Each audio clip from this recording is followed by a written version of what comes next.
ఆయన చేసినటువంటి కృషికి. ఇక్కడ ఉండేటటువంటి వాళ్ళందరికీ కూడా ముఖ్యంగా ఈ ప్రాంతాల్లో కాదు, ఏ ప్రాంతాల్లోనైనా కుటుంబానికి మహిళ మూల స్థానం. మహిళలు బాగుంటే అందరూ బాగుంటారు. మహిళలు ఆరోగ్యంగా ఉంటే కుటుంబం అంతా ఆరోగ్యంగా ఉంటుంది. మహిళ ఆనందంగా ఉంటే కుటుంబంలో ఉండేటటువంటి పిల్లలు పెద్దలు అందరూ ఆనందంగా ఉంటారు. మహిళల ఆరోగ్యం అవసరం. రాబోయే మన తరాలు, మన పిల్లలు ఆనందంగా చక్కటి విజ్ఞానాన్ని కలిగి వాళ్ళు పెరగాలి. మంచి చదువులు కావాలి. మన ప్రాంతపు ఆరోగ్యాన్ని మనం జాగ్రత్తగా చూసుకోగలగాలి. మన ధర్మాన్ని మనం చక్కగా పాటించుకోగలగాలి. ఆ తర్వాత మన ప్రకృతి వనరులని మంచిగా వాడుకోగలిగేట్టుగా పెంచుకోగలగాలి. ఇవి బాగుంటే మనం బాగుంటాం. ఈ చెట్లు, చేమలు, కొండలు లేకపోతే మనకి బ్రతుకుందా? లేదు. ఇక్కడి నుంచి క్రిందకి పారేటటువంటి నీరు కలుషితం అయితే మనం బ్రతకగలమా? లేదు. కానీ కొందరికి కలిగేటటువంటి ఆశల వల్ల, ఆధిపత్యపు పోరు వల్ల చెట్లని మనం లేకుండా చేసుకునే స్థితి ఏర్పడుతోంది. చెట్లని నరికి పారవేసే స్థితిని మనం చూస్తున్నాం. చెట్లు మనకి ఎంతో ఉపకారం చేస్తాయి, కానీ అలాంటి చెట్లని మనం నరికేస్తున్నాం. నీళ్లు మనకి ప్రాణం పోస్తాయి, అలాంటి నీళ్ళని మనం కలుషితం చేస్తున్నాం. జంతువులు మనకు ఎంతో ఉపకారం చేస్తాయి, అలాంటి జంతువులను మనం నిర్మూలన చేసే ప్రయత్నం చేస్తున్నాం. మనందరికీ ఒక నానుడి అలవాటు ఉండి ఉంటుంది. మేము అందిస్తాం, అది మీకు తెలుసునా తెలియదో చెప్పండి. చెప్పంటారా? మానవ సేవయే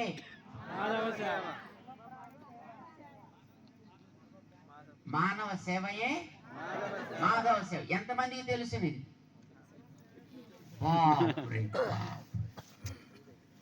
ఎంతమందికి ఇది నచ్చుతుంది? నిజమేనా? మానవ సేవయే కరెక్టా? నిజం. నేనే అడుగుతా, చెప్పండి. ఈ చెట్లు ఎవరు పుట్టించాడు? ఏమ్మా? దేవుడు. మనని ఎవరు పుట్టించాడు? జంతువుల్ని ఎవరు పుట్టించాడు? పక్షులని, మిగతా క్రిమి కీటకాలని, కొండలని, కోనలని, ఆ సెలయేళ్ళని దేవుడే. అన్నిటినీ పుట్టించిన వాడు దేవుడేనా? దేవుడే. మరి దేవుడే అన్నిటినీ పుట్టిస్తే మనం అందరం కూడా ఒకే కుటుంబం వాళ్ళమా కాదా? వినపట్టాలా కదా? మరి ఒక కుటుంబంలో ఉండే వాళ్ళు ఒకడు కొంచెం బలం ఉంది కదా అని మిగతా వాళ్ళని చావగొట్టాడు అనుకోండి, మరి ఆ తల్లికి తండ్రికి ఇష్టం అవుతుందా? కాదు కదా? మరి చెట్లు పుట్టించింది దేవుడే, జంతువులు పుట్టించింది దేవుడే, నదులు పుట్టించింది దేవుడే, మనని పుట్టించింది కూడా దేవుడే. కానీ చెట్లని నరికేది ఎవరు? మానవులు. జంతువులు ఎప్పుడైనా నరుగుతాయా? పక్షులు ఎప్పుడైనా నరుగుతాయా? నరకవు. పక్షులని చంపేది ఎవరు? మానవుడే. ఆ మార్కులు కూడా మానవుడికే. నీళ్ళని పాడు చేసేది ఎవడు? జంతువులు ఎప్పుడైనా నీళ్ళని పాడు చేస్తాయా? కలుషితం చేస్తాయా? చేయవు. చేసేది ఎవరు? మానవుడే. కొండలని పిండి చేసేది ఎవరు?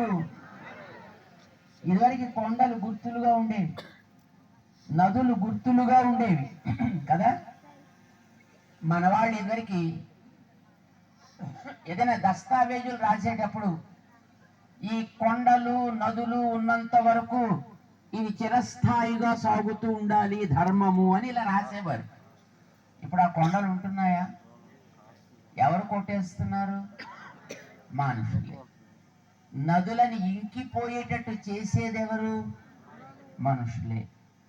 ఇప్పుడు మీరే చెప్పండి అయ్యా, దేవుడు పుట్టించిన పక్షులు, పశువులు, కొండలు, చెట్లు ఇవి కూడా ఆయన తన సంతానం అనుకుంటాడు. మనని కూడా తన సంతానమే అనుకుంటాడు. అవునా?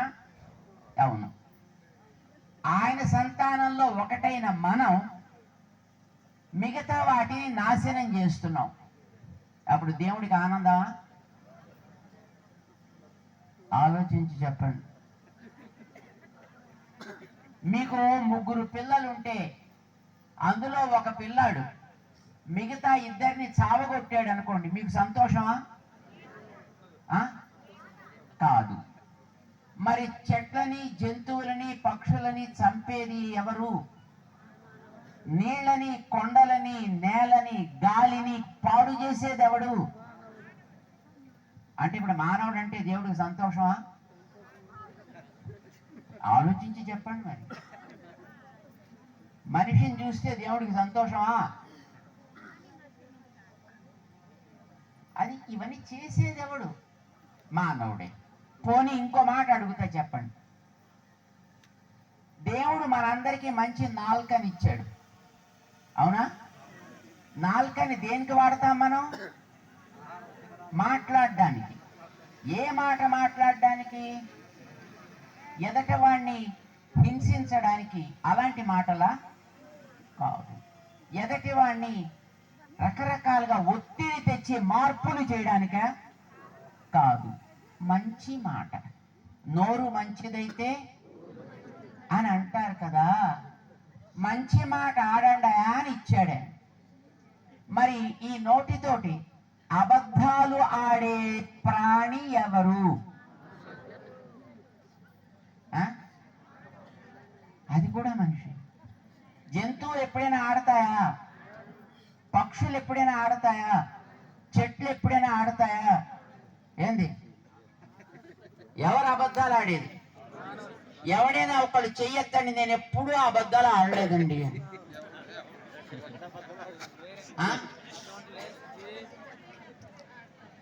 ఎవరైనా పర్లేదు, చిన్నోళ్ళు పెద్దోళ్ళు,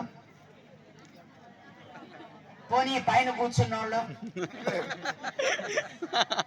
పోనీ మైకు పట్టుకున్నాయన,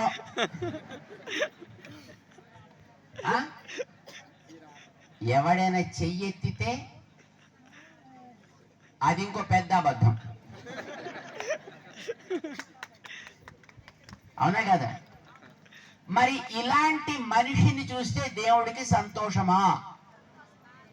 ఇప్పుడు చెప్పండి, మీరేమంటున్నారు? ఇందాక అలాంటి మానవ సేవయే అంటున్నారు మీరు. ఇప్పుడు చెప్పండి, అలాంటి మనిషికి సేవ చేస్తే మాధవుడికి సంతోషమా? చెప్పండి. మానవ సేవయే మాధవ సేవ. ఎంతమంది ఇప్పుడు చేయుతారు? ఎత్తండి. అరే ఏంది ఒక్కడే ఎత్తకపోతుంది?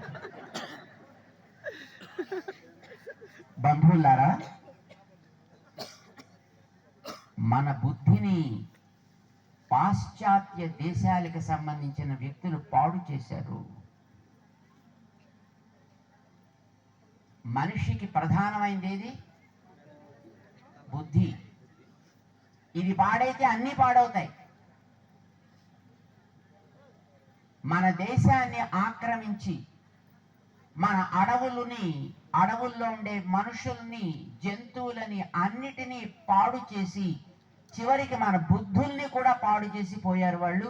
మానవ సేవయే మాధవ సేవ అనే ఇలాంటి ఒక నానుడిని మనకి అలవాటు చేసిపోయారు వాళ్ళు. కానీ నిజానికి దేవుడు ఎక్కడ ఉంటాడో చెప్పండి? దేవుడు ఎక్కడ ఉంటాడు?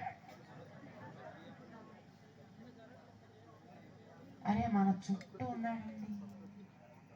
నీలో ఉన్నాడయా, నాలో ఉన్నాడు, ఆయనలో ఉన్నాడు, ఈయనలో ఉన్నాడు, ఈయనలో ఉన్నాడు. మన అందరిలోనూ దేవుడు ఉన్నాడా లేడా? గుండె మీద చేయేసి చెప్పండి, నాలో దేవుడు ఉన్నాడు. అందరిలో ఉన్నాడు. అందరిలోనే కాదు, అన్ని వస్తువుల్లో కూడా ఉన్నాడు. ఈ చెట్లలో ఉన్నాడు. ఎంత అందంగా ఉన్నాయండి ఆ చెట్లు. వానొచ్చినా నిలబడతాయి, గాలి వేసినా నిలబడతాయి, ఎండొచ్చినా నిలబడతాయి. దాని దగ్గరికి వెళితే చల్లటి నీడనిస్తాయి, చక్కటి గాలినిస్తాయి. మనం వదిలినటువంటి చెడు గాలిని అవి తీసుకుంటాయి, శుద్ధి చేస్తాయి, తిరిగి మళ్ళీ మనకి మంచి గాలినిస్తాయి. ఎంత ఉపకారం చేస్తున్నాయండి ఆ చెట్లు.